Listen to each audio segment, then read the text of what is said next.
ఏ 10 సంవత్సరాల్లో తెలంగాణ ప్రజలు నష్టపోయారో, గోసపడ్డారో, ఆ గోస నుంచి విముక్తి కావాలని, అది ఒక్క ఇందిరమ్మ రాజ్యంతోనే సాధ్యమని, యావత్ తెలంగాణ ప్రజల దీవెనలు, ఆశీస్సులతో తెలంగాణ రాష్ట్రంలో ఇందిరమ్మ రాజ్యం మన పరిపాలన వచ్చి 1 సంవత్సరం అయింది.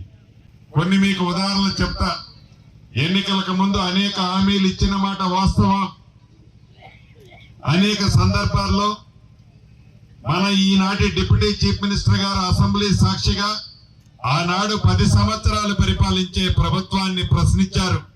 అయ్యా, ధనిక తెలంగాణ రాష్ట్రం అని చెబుతూ దొరికిన కాడల్లో మీరు అప్పులు చేస్తున్నారు, ఎంత అప్పులు చేశారు అని అనేక పర్యాయాలు అడిగితే ఆనాటి ప్రభుత్వం చెప్పింది ఏందయ్యా అంటే, ఎన్నికల ముందు 2023 ఎన్నికల ముందు మొత్తం మీద ఇప్పుడు ప్రభుత్వం చేసిన అప్పులు 3 లక్షల కోట్లు అని చెప్పారు.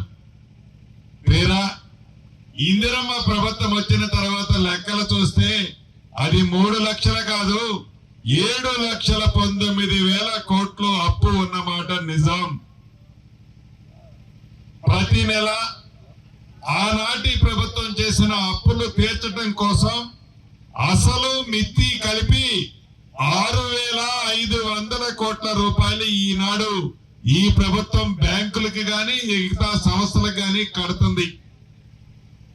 వాటితో పాటు అభివృద్ధి, సంక్షేమం 2 కళ్ళలా ఈ మన ముఖ్యమంత్రి రేవంత్ రెడ్డి గారి నాయకత్వంలో ఇచ్చిన ప్రతి మాటని చెయ్యాలి అని చిత్తశుద్ధితో, సొల్లు మాటలు చెప్పకుండా రైతన్నలను రాజులు చేస్తామని చెప్పి ఏ ఎన్నికలు ఉన్నాయనో ఓట్ల కోసమో రైతులకి 21,000 కోట్ల రూపాయలు రుణమాఫీ చేయలేదు.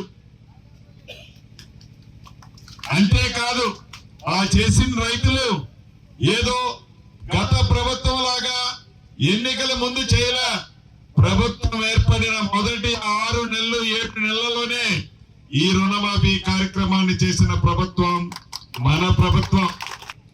ప్రతి క్వింటాలకి తరుగు లేకుండా సన్న వడ్లకి మద్దతు ధరతో పాటు 500 రూపాయల అదనంగా ఇస్తున్న ప్రభుత్వం మన ఇందిరమ్మ ప్రభుత్వం.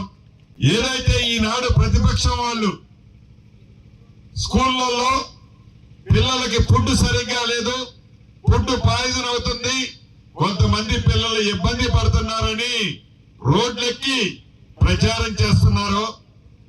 వారు 10 సంవత్సరాల అధికారంలో ఉన్నప్పుడు ఏ పిల్లల కోసమైతే మేము పోరాటం చేస్తున్నామని చెప్తున్నారు, 10 సంవత్సరాలు వారు ఎలగబెట్టినాడు.